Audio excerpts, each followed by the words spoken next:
that Miss Eyre? You wish to see me, sir? Come forward, Miss Eyre.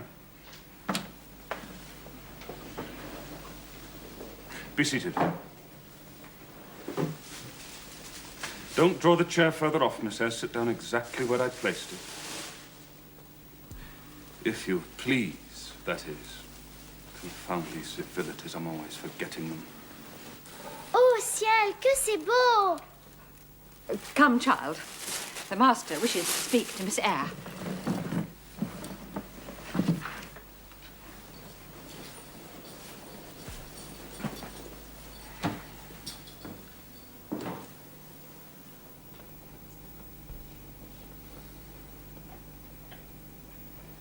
You examine me, Miss Eyre. Do you find me handsome? No, sir. By my word, there is something singular about you. You have the air of a little nun. Quaint, quiet, grave, and simple, with your arms before you and your eyes generally bent on the carpet. Except, by the by, when they're directed piercingly to my face. As just now. And when one asks you a question, you rap out a brusque rejoinder. What do you mean by it? Sir, I beg your pardon. I was too plain. You were no such thing. Go on. What faults do you find with me, pray? I suppose of all my limbs and all my features, like any other man? Mr. Rochester, I intended no repartee. It was a blunder. Just so. And you shall be answerable for it. Now, Ma'am. Am I a fool?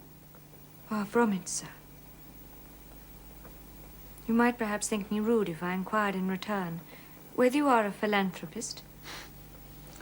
No, young lady, I am not in general a philanthropist. But I bear a conscience.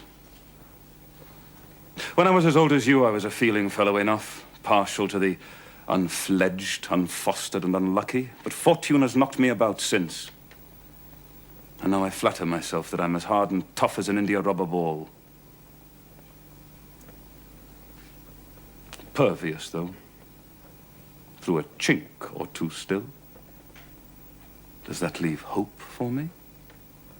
Hope for what, sir? Oh, you look very much puzzled, Miss Eyre.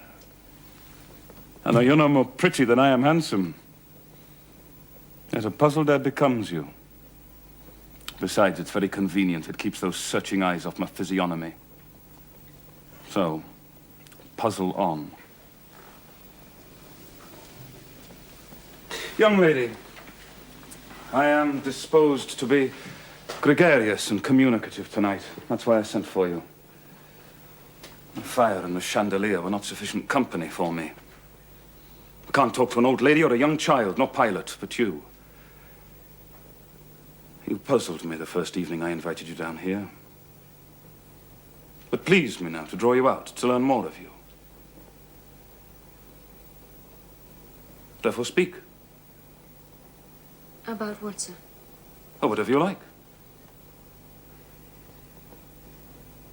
You're dumb, Miss Eyre? Stubborn? And annoyed, hmm? Ah, I put my request in an absurd, almost insolent form. Miss Eyre, I beg your pardon. The fact is, once and for all, I do not wish to treat you like an inferior. I speak merely with 20 years more of age and a century more of experience. Now have the goodness to talk to me a little. Divert my thoughts, which are galled with dwelling on one point. I am willing to amuse you if I can, sir. But how do I know what will interest you? Ask me questions and I will do my best to answer them. Well, firstly, then, do you agree that I have the right to be a little masterful? Abrupt, exacting at times? On the grounds that I'm old enough to be your father and have roamed over half the globe, whilst you have lived quietly with one set of people in one house. Do as you please, sir. Oh, that's no answer. It's irritating and evasive. Reply clearly. I do not think, sir, you have the right to command me because you are older than I, or because you have seen more of the world than I have. Your claim to superiority depends upon the use you have made of your time and experience. Promptly spoken. But I won't allow that. It would never suit my case. I have made a very bad use of both advantages. Well, leaving superiority out of the question, then. You must still agree to receive my orders now and then without being piqued by the tone of command. Why do you smile? I was thinking, sir, that very few masters would trouble themselves to inquire so of their paid subordinates. Paid subordinate? Oh, yes, I'd forgotten the salary. Well, then, on that mercenary ground, will you agree to let me hector you a little? No, sir, not on that ground, but on the grounds that you did forget it, and that you care whether or not a dependent is comfortable in his dependency. And will you agree to dispense with a great many conventional forms and phrases without thinking me insolent? I hope, sir, I know the difference between informality and insolence. The one I rather like, the other nothing freeborn would submit to even for a salary. Humbug. Most things freeborn will submit to anything for a salary. However, I mentally shake hands with you for that answer, despite its inaccuracy. Not one in 3,000 raw schoolgirl governesses would have answered me as you have just done. However, I don't mean to flatter you. For all I know, you may have intolerable faults to counterbalance your few good points. Oh. Yes, you're right. I've plenty of faults of my own. I was thrust onto a wrong tack at the age of 21, and have never recovered the right course since. I might have been different. I might have been as good as you. Wiser. Almost as stainless. I envy you your peace of mind, your clean conscience, your unpolluted memory. How was your memory when you were 18, sir? Oh, I was your equal, Miss Eyre. Quite your equal. Nature meant me to be, on the whole, a good man, Miss Eyre. But you see, I am not.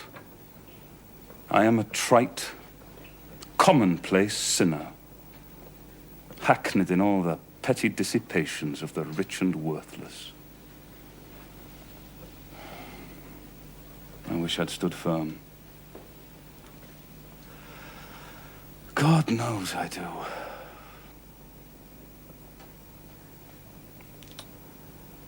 Dread remorse when you are tempted to err, Miss Eyre. Remorse is the poison of life. Repentance is said to be its cure, sir.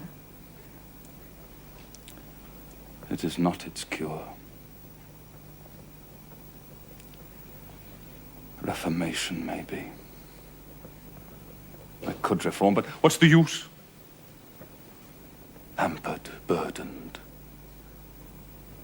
cursed as I am. Besides, I have a right to get pleasure out of life, and I will get it, cost what it may.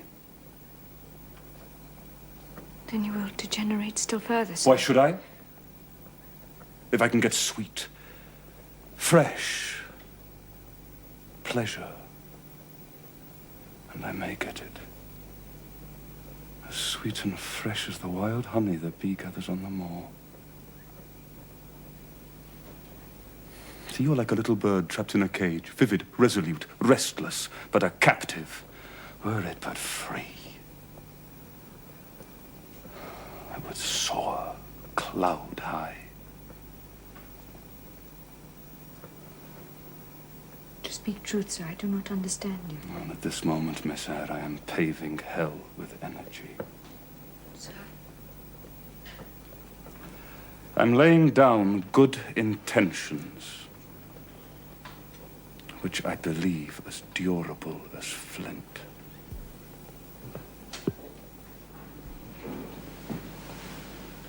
Are you afraid of me because I talk like a sphinx? Your language is enigmatical, sir. though I am bewildered, I'm certainly not afraid. Voici, mademoiselle. Where are you going? To put Adele to bed. It is past her time. She's beautiful, is she not? A miniature of her mother. The little seductress. Sir? Never mind, I shall explain someday. Good night, Miss Eyre. Good night, sir.